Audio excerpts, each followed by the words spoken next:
played really well. I think the outcome and the margin really have everything to do with the respect that we have for Vermont. We took them very seriously. We prepared very seriously. And we knew, I promise you, that Vermont came in with a game plan to try to win this game.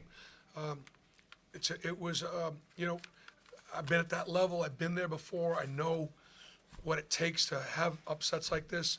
We shot it so well. We overwhelmed them with some of our athleticism and our depth and defensively and just our rim protection.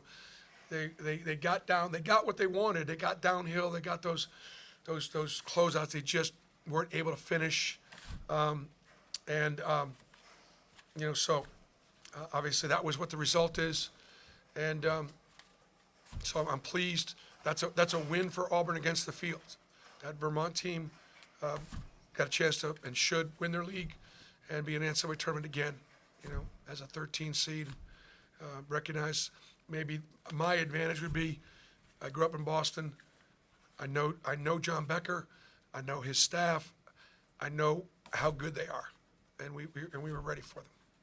Right, Mike, and then Cameron. Coach, Denver said that you still might not be pleased with their defensive performance tonight. How did you feel about your team on defense and their identity there? Well, I thought the best thing about it is I thought we guarded without fouling. I thought that was so important. Now, but we had a Final Four. We had a Final Four officiating crew. Two of the guys out there, Terry Oglesby and Pat Adams, were both in the Final Four last year. So great crew, and I do think we defended pretty well without fouling. Obviously, Saturday at Houston is going to be, completely different matchup and different team, different size, athleticism, physicality,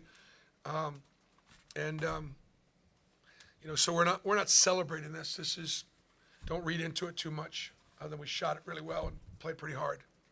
Coach, you're asking Denver to run the point a little bit more this season. How did you feel the offense ran when he was running it? Well, I mean, we had 15 assists and only 9 turnovers.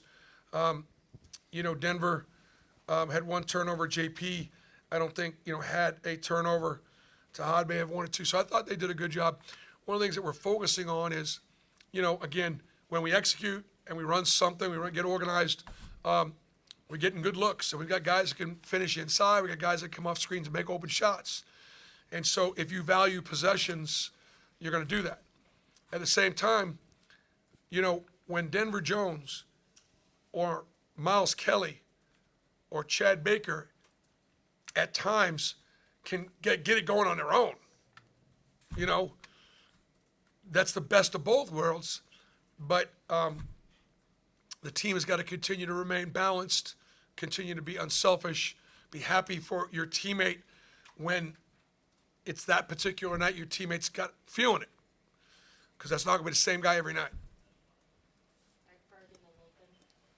Bruce Miles goes 5 for 5 from deep in less than 4 minutes. I mean, obviously the day it's his debut. Just how much is he going to bring you guys to this offense, especially with the way he can shoot from deep? I mean, look, he is an NBA caliber 3-point shooter, and he can make it, and and he, so obviously, Vermont probably didn't have a lot of scouting on Miles Kelly. Probably looked at some stuff they did back at Georgia Tech, and it wasn't like we got him great shots. He was shooting it from anywhere. I thought he had one from Opelika one time, but he was open, so he shot it. Bruce Chaney tonight, 6 of 8 from the floor in 16 minutes. I know you'd really been pushing him this offseason to be more aggressive. What did you see out of him, particularly kind of working close to the paint? Chaney was a monster inside, just a beast, and played with great physicality, with great confidence. He's our hardest worker. Chaney Johnson's our hardest worker. I just love seeing when your hardest workers get rewarded like that. Now, again, the physicality will be different, on Saturday, and it won't be just our first shot Houston's first shot defense. It'll be their second shot defense and their third shot defense, because they're going to throw it up there and then go get it and get it and get it. So. All right, Jerry, and then one more after Jerry.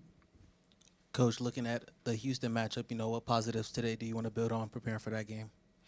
Well, I mean, obviously, guys feel good about how they played and played the right way, and again, it's all about learning. And then, we'll lock in tomorrow, and we focus one at a time. We did some summer preparation on everybody, and coaches did a good job.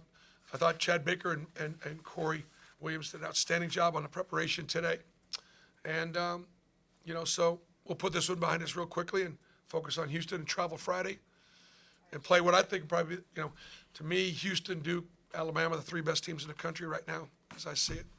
Jacob, last question. Pettiford and Howard, your 2 young newcomers. What'd you see from them? Howard, of course, with the highlight dunk, they got the crowd to go pretty crazy. But just what'd you see from those 2 newcomers? They're and both what they'll going to be bring? really good. They're both athletic. They're both quick. They're both good learners. They won't both going to want to be better. And and they're on a good team. So that's the thing about. There'll be nights when they'll, put up some numbers, but man, it's all really new for them. So I just want them to continue to, learn, continue to, make this team better, keep preparing themselves for, when they, because in the SEC play, I'm playing 11 guys. We're gonna play 10 for sure, double-digit minutes. We'll need them.